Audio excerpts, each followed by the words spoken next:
E aí eu acho que a gente tem uma oportunidade para pensar em relação ao Brasil, né, nesta matéria, porque nós temos os recursos físicos, nós temos o petróleo, nós temos o gás, nós temos muito petróleo e gás ainda na Amazônia a ser descoberto, por exemplo, no Vale do Rio Javari, né? Porque se tem do outro lado da fronteira, por que não tem do nosso? Tem, só está inexplorado, né? Aí você fala, não, tem no Peru, tem na Colômbia, mas não tem no Brasil? Tem no Brasil, mas precisa explorar. Aí vão dizer, você quer destruir a Amazônia? Cara, eu não quero destruir a Amazônia, eu quero proteger a Amazônia. Não deve ser muita área que você precisa desmatar para ter uma petrolífera dentro da Amazônia, né? Não, e o integrar para não entregar é mais válido que nunca, que foi um lema do governo militar, você tem que integrar a Amazônia ao Brasil para não entregá-la. Recentemente, o general Rocha Paiva, ele falou, eu acho que foi no Glauber, ele falou o seguinte, ele falou, olha, o problema é que esses caras, eles não precisam fazer guerra contra o Brasil. A própria negação de uso, por exemplo, das vias fluviais é fácil, porque eles colocam aí, de repente, Manaus sob cerco. O quê? Manaus sob cerco, a negação de uso das vias fluviais, por exemplo, porque para Manaus você não tem estrada, você vai por rio, tá? Você vai por rio, isso é um problema muito sério. Então, se eles fecharem os acessos, por exemplo, pelo norte do Brasil... Do mar pro rio.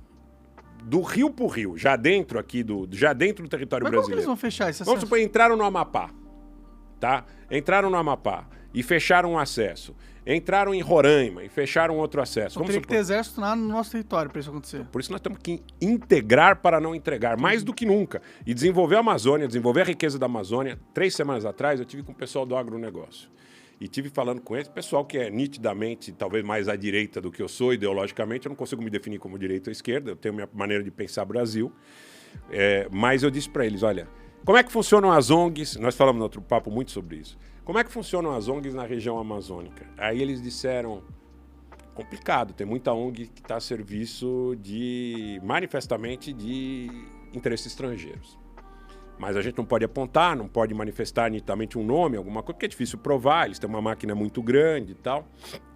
Aí eu digo o seguinte, então vocês estão de acordo que nós precisamos de um projeto de união nacional, no sentido de que a população brasileira diga, olha, ONGs para operarem no Brasil, precisam respeitar o interesse do Brasil majoritariamente.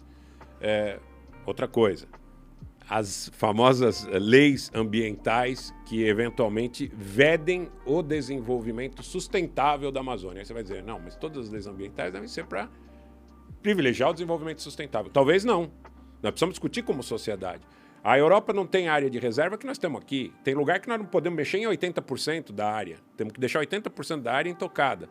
Na Europa, esse número muitas vezes é 20%. E quando a Rússia entrou na Ucrânia, a União Europeia disse, pô, esses 20% agora nós vamos prescindir, nós vamos abrir mão, porque nós precisamos pensar primeiro na segurança alimentar. Entendeu? Então, tudo isso é um quebra-cabeça que precisa ser construído com a base da ideia da união e da pacificação do Brasil. Essa é